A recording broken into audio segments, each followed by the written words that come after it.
वबदल याई, फिर दूसरी ताइफा में क्या हुआ, या के बदले में बदल उदियतिल वाव बदल अलिफ फिल अमसिलतिल उला, तो अमसिला उला में अलिफ की जगह में वाव रख दिया गया और या की जगह में अमसिला सानी में क्या रख दिया गया, वाव रख दिया गया। तो अलिफ की जगह में और या की जगह में, दोनों जगह में क्या रख दिया गया, वाव रख दिया गया। वहाजा युसम्मा इब्दालन, उसको क्या कहते हैं, इब्दाल कहते हैं। एक के जगह में दूसरे को रखना उसको क्या कहते हैं, इब्दाल कहते हैं। वलम्मा कान अल हर्फुल मुतगय्यिर हर्फ इल्लतिन, जब तब्दील, मुतगय्यिर मीन्स तब्दील होने वाला हर्फ, हर्फ इल्लतिन, हर्फ इल्लत हो, यानी देखो उसमें आलिफ ये भी बदला, उसमें या वो भी बदला, तो मुतगय्यिर हर्फ क्या है, यह हर्फ इल्लत है। तो सहा सही हुआ, आई युसम्मा एलालन, तो उसको एलाल भी कहा जा सकता है। एलाल किसको कहते हैं, जो हरफ बदलने वाला हरफ है, ठीक है, उस बदलने वाला हर्फ इल्लत हो तो हम उसको क्या नाम देंगे, एलाल बोलेंगे। तो खुलासा कलाम फिर मैं इंशाल्लाह कायदा पढ़ के फिर दोबारा आपको बोलूंगा। अल कवाइद, अल इब्दाल किसको कहते हैं, इब्दाल जालु हर्फिन मकान आखर, किसी हर्फ को दूसरे हर्फ के जगह में रखना, उसको कहते हैं इब्दाल। व इज़ा कान अल हर्फुल मुतगय्यिर हर्फ इल्लतिन, जब तब्दील होने वाला हर्फ इल्लत हो, युसम्मा एलालन, उसको क्या कहते हैं, एलाल। तो एलाल की तारीफ ये हो गया, तब्दील होने वाला हर्फ इल्लत हो तो उसको एलाल, और इब्दाल किसको कहते हैं, एक हरफ की जगह में दूसरे हरफ को रखना उसको इब्दाल कहते हैं। कायदा नंबर 6 देखो, इज़ा वक़ातिल अलिफ़ु बादा ज़म्मिन तुक़लबु, या तो तुक़ल्लबु दोनों पढ़ सकते हैं। इज़ा वक़ातिल अलिफ़ु, जब अलिफ वाक़े हो, बादा ज़म्मिन, ज़म्मा के बाद, जैसे किस में वाक़े हुआ, फ़ेल मजहूल में हुआ, बाब मुफ़ाला का, ठीक है, शुहिदा, सुमिहा, ये सब। तो अलिफ वाक़े हुआ कहाँ, ज़म्मा के बाद, तो उस अलिफ को क्या करेंगे, तुक़लबु वान, वो अलिफ वाव से बदल देंगे। कायदा नंबर 7, व इज़ा वक़ातिल याउ साकिनतन बादा ज़म्मिन, जब या साकिन, या वाक़े हो किस हालत में, साकिन होकर, किसमें, ज़म्मा के बाद, तो उस या साकिन को भी वाव से बदल देंगे। तो उम्मीद है आप समझ जाएंगे। तो इंशाल्लाह मैं शुरू से फिर आपको बता दे रहा हूँ, फ़हुवल कलाम याद में रखना, मेमोरी में रहना। हमारे इस चैप्टर में इब्दाल और एलाल है। तो कभी मुसन्निफ, इब्दाल किसको कहते हैं, एक हरफ के जगह में दूसरे हरफ को रखना, उसको इब्दाल कहते हैं। एलाल किसको कहते हैं, ये जो हरफ तब्दील होने वाला है, ये तब्दील होने वाला हर्फ अगर हर्फ इल्लत हो तो उसको हम क्या कहेंगे, एलाल कहेंगे।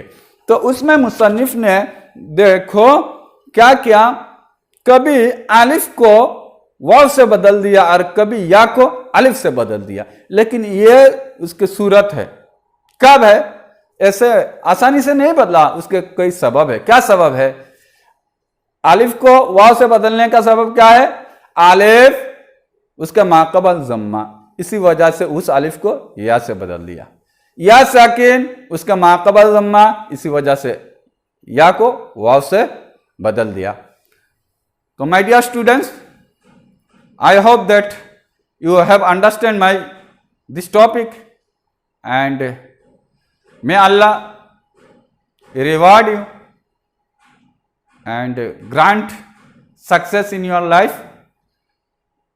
एंड आखिर में मैं अपना कलाम यही ख़त्म करता हूँ। इला लिक़ाइन आखर, अस्सलामु अलैकुम व रहमतुल्लाहि व बरकातुहू।